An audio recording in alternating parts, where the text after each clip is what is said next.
Hello and welcome. It is that of crypto day. From my end, it's close to 10 p.m. Eastern, May 19th, a Saturday night. I'd like to welcome you to this video. Of course, everything within your own risk and reward. Bitcoin daily time frame. So as I mentioned before, within this pattern, you have a leg lower like this. 18 average is declining. You resist it in this kind of format. 18 average of highs works, but this is pretty much the curve formation, and you've seen it in here, that the likelihood is that the price action is going to head lower, and you would expect at minimum on a conservative level to go down here as the next leg lower. Well, since that point, the market has had small further declines, breaking down below 8,000, but now has recaptured its moves. But it's only done so, it's managed to get up to this 18 average lows area. It's pulled back a little bit, definitely showing the same pattern that it had before is in place. So yes, this thing could shoot up and do well, but if that happens, I look at it as the underdog wins. It probably could have a decent move, because I would look at this as the failed breakdown before the move higher. But these markets are doing that a lot. Whenever a significant breakout or breakdown occurs, you oftentimes will get a failed move, something of that nature, sort of like what we've seen in here, where it had this failed breakout and then, of course, then going lower.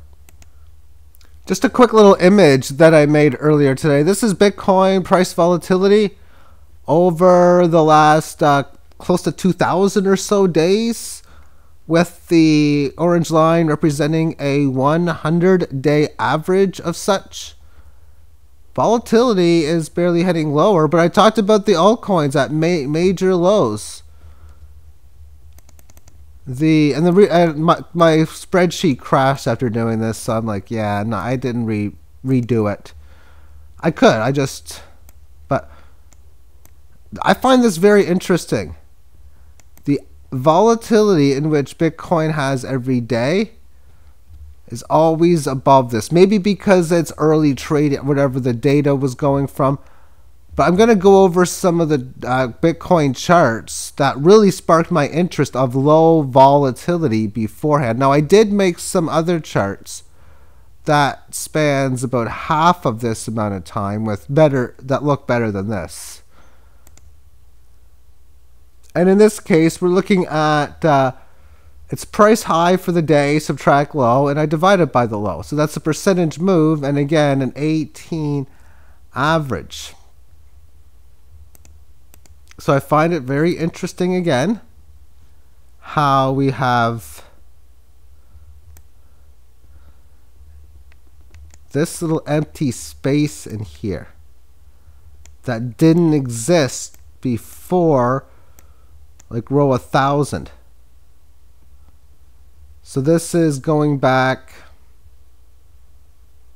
a little over a year. So from like April and earlier, the Bitcoin price, it could have a lot of days where it wasn't moving. That's not the case now. By nowhere is it such. Look at how many times Bitcoin has a 20% day. Even the amount of times where it's 17, 18%. You don't have enough fingers to count those, even if you have 5 or 6 or brothers helping you out, or other people, meaning, well, maybe that many you might, but a lot of wild moves have occurred. Let's take a look at this a little deeper. And the average volatility, that's all I'm showing now, is the average over the last 1,300 plus days, has an interesting pattern. So I thought it was pretty cool anyway.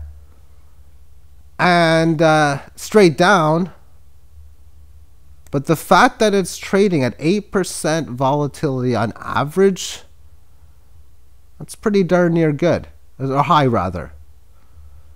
So therefore, I see how little bit of inactivity comes into place. The price correction, to me, is a normal one that you would see on a bullish situation like this, I would think anyway, so I think there's a much greater chance that this price of Bitcoin is going to expand much, much higher moving forward as it does much lower, because the fact that a lot of participation is going on means that it's got to do something, obviously. And looking at the overall market, I don't want to do 1 month. From the long-term perspective, you're going to get these small corrections here and there, whether it be just going sideways for a bit, little bit of price moves. So any price drops to 3,000, oh my goodness, if it comes back to where it comes from at 1,000, wouldn't surprise me if this just shoots up like no other, especially from 1,000, where if it were to drop down here, and that's a key word, if. I don't think it will. If it does, it does, but I wouldn't be surprised if it drops there and then like 3 days later it's at like close to 3,000 or 2,400, and then it just does what it did back in here. It starts a pattern of higher highs, higher lows. Now, as far as that lower volatility, I was noticing a lot of this. Let's go to the daily term time frame and go back in time.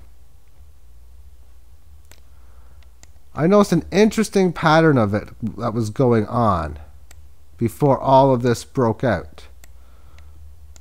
This is before I got into Bitcoin, because what I noticed it was doing in here was having a lot of these low volatile moves. We can see in here this okay sized green candle that goes from the lows pretty close to the highs, has a high of 610 and a low at around 600, a differential of almost 10 points. That's not quite 2%. So I was amazed then at the lower volatility that came into the market. So you can get different times where it just cools down for a little bit. The story changes from here to here. So from like a timeline, I like the word evolution better, but I think timeline's a good word, where you look at it from differential times where the story is different.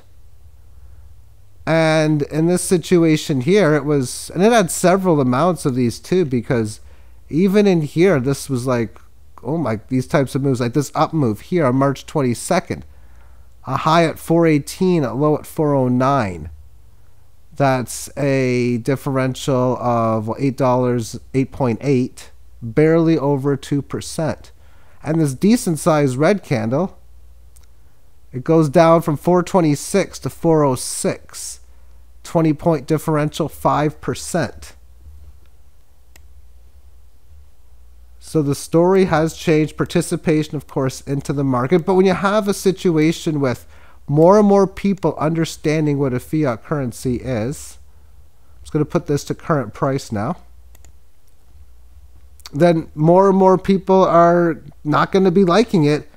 And there's only a few alternates to get into. Cryptocurrencies, precious metals are definitely amongst the list. So for me, I'll just keep on trading cryptos. Whatever the market does is what it's going to do. I realize this bearish setup that's in place, to me, either means that if it's a successful pattern that I talk about here, then at best, or at worst, or yeah, at best for bulls, at worst for a down move, I guess, that it would go down towards here, and thus find a successful higher low from the previous point. The other possibility is that it finds another third test at previous low, somewhere close to 3,000, that would just extend a descending triangle or another I gotta make a decision mode pattern, and then of course later break it to the upside. But I also realize that if it does manage to make a move down here, that it wouldn't surprise me price goes down, and then next thing you know, it's going to go back up, because that's what Fibonacci levels usually do. That would be a 38.2% down move from this low and this high, with the must hold area coming in at 1,000, which is the 61.8% level. So technically speaking, I'm not going to be talking too much about Bitcoin being a realistic Ponzi scheme, and the top is in, and we are soon headed to nothing until I can see weakness amongst this level. It still hasn't broken past the 23.6 Fibonacci level at 6,000, twice hit already. So in a situation, of course, if it comes down in here and does such, is that going to be good for fiat currency? Well, the system is designed, of course, to basically be a debt-based system guaranteeing a lot of companies, people, businesses, countries to go into massive debt. That's, to me, not the most attractive of monetary systems, but it is what it is. And that's why I'm not too confident that this is going to happen. I think if this falls, because quite frankly, you can see the negatives and how much energy it's used just to run the Bitcoin system. The fact that, yes, it's not a debt-based system like a fiat currency is, but maybe some other digital, electronic, crypto, or blockchain style that hasn't been invented does well.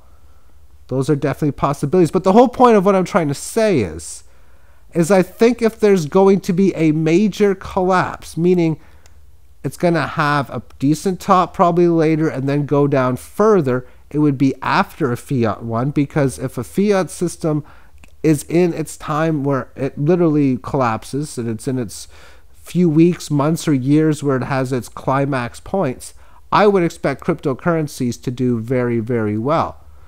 But then maybe months or years after that, especially if you're pricing cryptos into something like gold, maybe then thereafter it would collapse, maybe years, even decades possibly, after the fiat one. I don't see that being a case with silver, which is why I find that to be the safest long-term investment, but your odds for having major gains over the next little while are not that good. But I'll just keep on trading the market, giving me the volatility that it gives me. Because when I woke up this morning, I looked at my portfolio, and I'm like, are you kidding me? I got like nothing that needs to be done. I think I had 1 or 2 trades that needed done. And I've barely done any at all today. This is like by far the worst volatile day that I've ever had. So I thought, you know what, let's just get some statistics going, which is why I did the 4-minute morning video, as I did, talking about altcoins just not really moving much. Sorry about that. But the altcoin's not moving much at all. There's nothing I can do about it. It's going to move as it's going to move. So there's going to be periods where things are going to make you go really busy. You're going to make a lot of profits. You're going to get a lot of losses, or however it may come. But you're at a point now where you're going to get small losses, and you're going to have small amounts of things to do, because the volume and volatility that's out there is just not as sufficient as it was before. But there's going to be times, I think, where, like I say, when this thing gets back going and decides what it's going to do, and I really think it's going to work out to the upside again, either soon I mean as its next move, or one of these down moves that I mentioned actually bottoms, and then thereafter that you're going to see Bitcoin going up, and then probably, at least with some of the altcoins, a lot of them going up too. But the whole point is, with the market, I'm just going to put up a chalkboard to finish this off with now.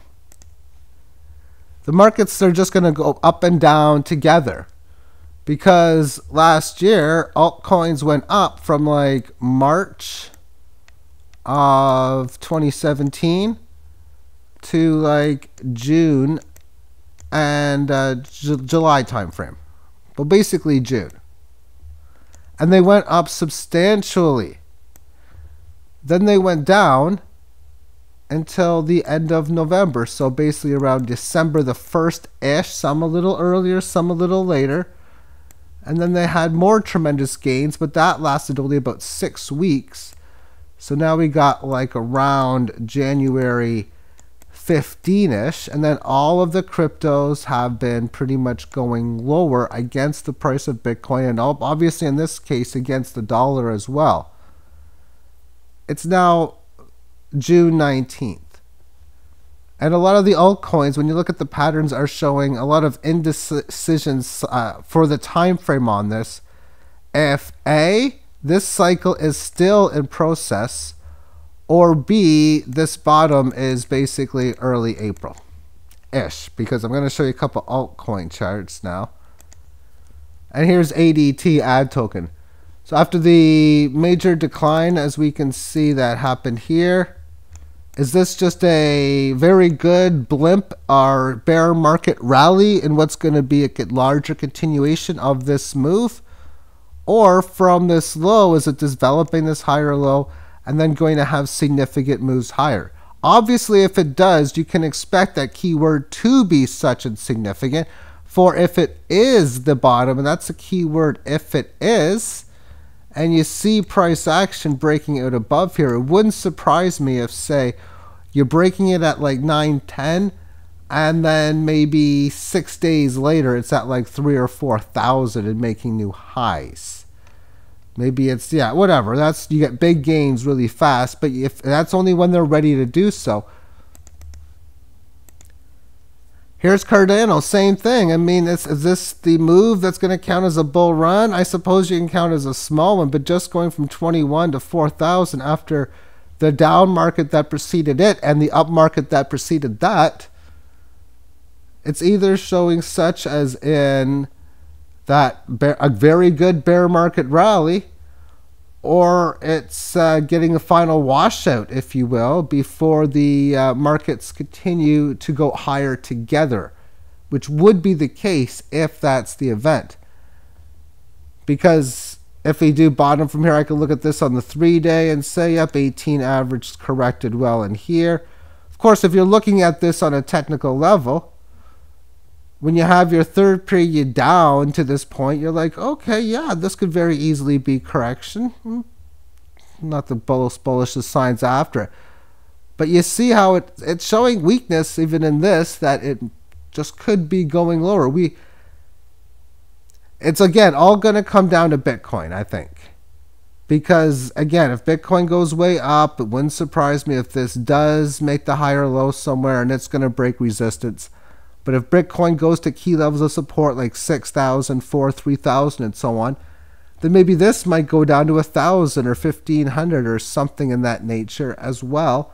And then it won't be that of April 1st when the bull market starts. Maybe it'll be July or September or some date where you have a very good bull market rally gain.